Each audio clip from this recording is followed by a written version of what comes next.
Alifur Rahman, Jokowi sindir dungu, bikin Karni kicap, SBY kena getahnya. Pak Jokowi bilangnya, ya Gibran sama Bobi itu kan sudah besar-besar, ya masa saya masih ngurusin? Gak usah lah, orang tua itu gak usah terlalu ngurusin soal anak.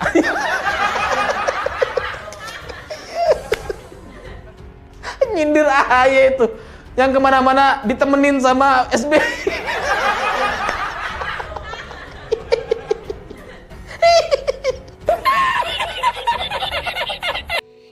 Indonesia sejak dulu kala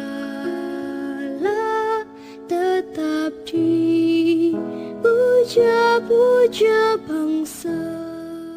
Sampai kali ini kerasa dia tuh gak bisa mengembangkan pertanyaan-pertanyaan yang sudah dia siapkan gitu. Oke Pak, kita beralih kepada pertanyaan politik. Dia gak bisa ngembangin gitu. Gak kayak biasanya yang kita lihat-lihat sebagai seorang Karni yang sangat-sangat apa ya, mampu mengembangkan pertanyaan dan menjadi liar gitu ya. Di hadapan Pak Jokowi gak berkutik, dia kayak grogi gitu. Ya kalau di acara yang dulu gitu ya, dia bisa bilang kan, kita rehat sejedak. Kalau ada pertanyaan yang nggak bisa dikembangkan, dia mikir dulu gitu. Nah di hadapan Pak Jokowi nggak bisa dia langsung kaget dia. AO kaget gitu. Ya karena kami menanyakan soal survei publik. Di survei publik ini katanya kan soal kebebasan berpendapat, kebebasan berbicara ini masih ya kurang lah Pak, masih perlu diperbaiki. Terus Pak Jokowi kan kaget gitu ya, kayaknya Pak Jokowi sudah nebak, karena ini kayaknya akan nanya ini deh. Terus Pak Jokowi, hah? Apanya yang kurang? Lawang presiden tiap hari dicaci, dimaki, dihina, didungu-dungukan. Ini nih, yang paling penting, didungu-dungukan gitu. Ya masa Pak Karni nggak lihat?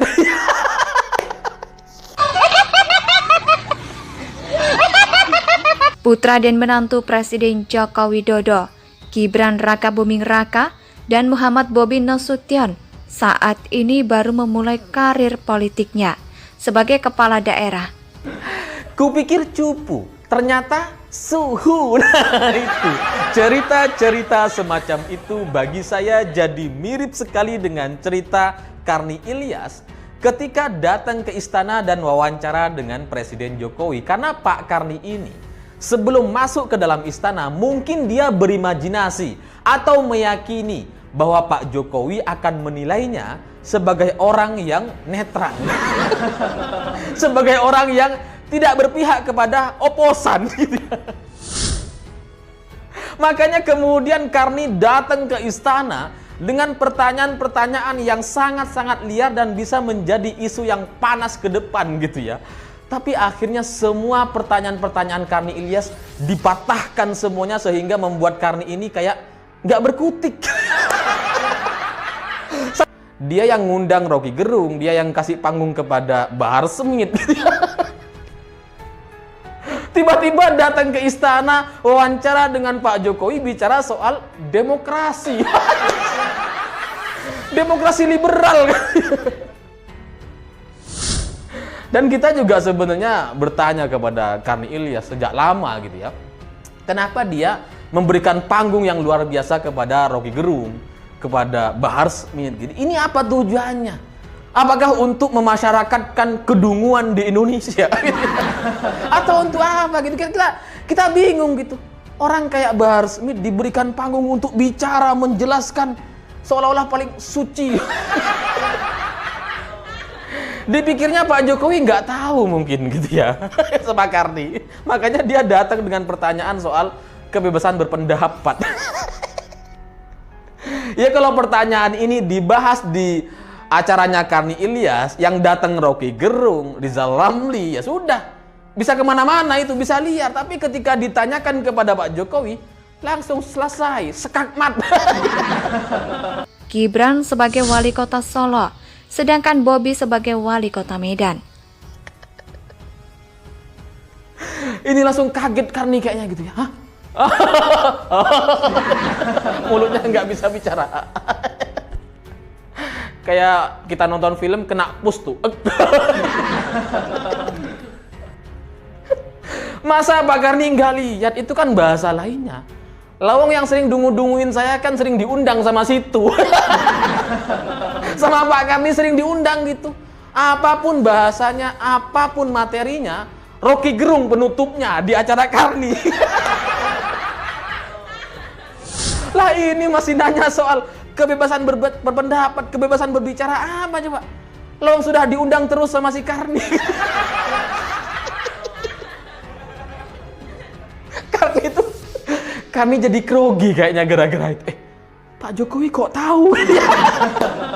Ada orang yang suka dungu-dungukan dia, kok tahu Pak Jokowi?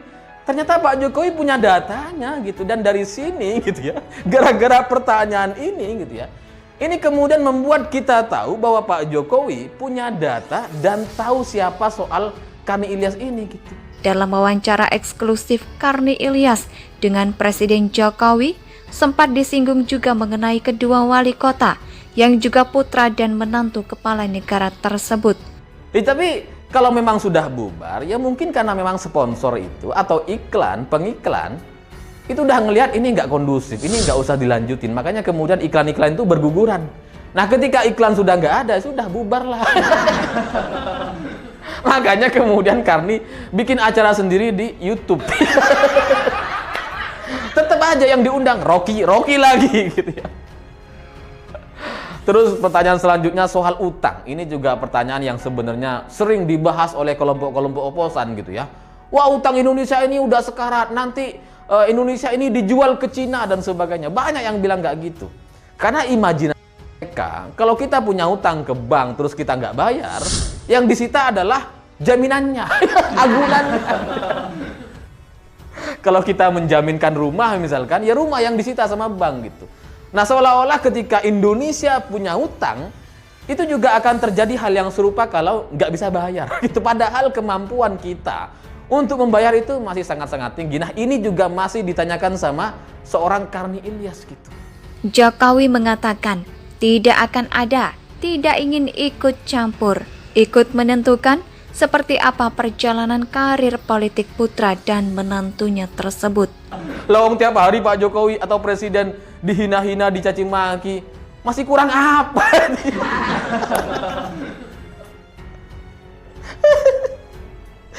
Jadi dari sini juga saya akhirnya menyadari gitu. Mungkin juga banyak orang yang bertanya soal ILC gitu ya. Kenapa ILC dibubarkan sama pemerintah? Itu kan isunya, itu kan fitnahannya gitu ya. Padahal ILC itu bubar ya karena soal ini gitu, soal kualitas dan pertanyaan-pertanyaan seorang Karni Ilyas. Ya kalau acara dibubarkan, itu kan yang membubarin itu pihak stasiun TV-nya, bukan pemerintah gitu. Lawang TV One ini bukan BUMN.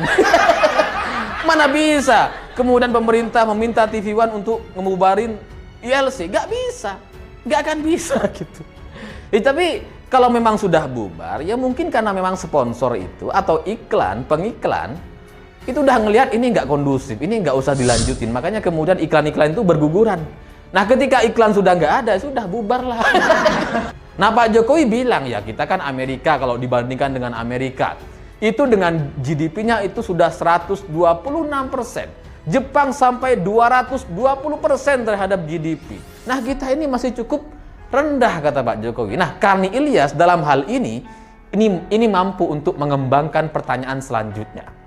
Karena kalau Amerika itu kan bisa cetak dolar sendiri Pak, dan semua orang pegang dolar katanya, dan semua transaksi global itu banyakannya dolar. Nah, sementara Jepang itu mayoritas utangnya itu dalam negeri, banyak kepada warganya. Nah, dari sini langsung diskakmat sama Pak Jokowi. Cuma bahasa Pak Jokowi itu gak langsung gitu ya. Padahal kalau langsung dibilang ya kita juga akan banyakan di dalam. Asik itu kalau kayak gitu. Tapi mungkin takutnya Karni Ilyas tambah grogi. Karena sudah cukup grogi, makanya kemudian Pak Jokowi menjelaskan secara teknis gitu. Dulu 7 tahun yang lalu SBN kita itu 40% dipegang asing. Nah sekarang setelah Indonesia tanah air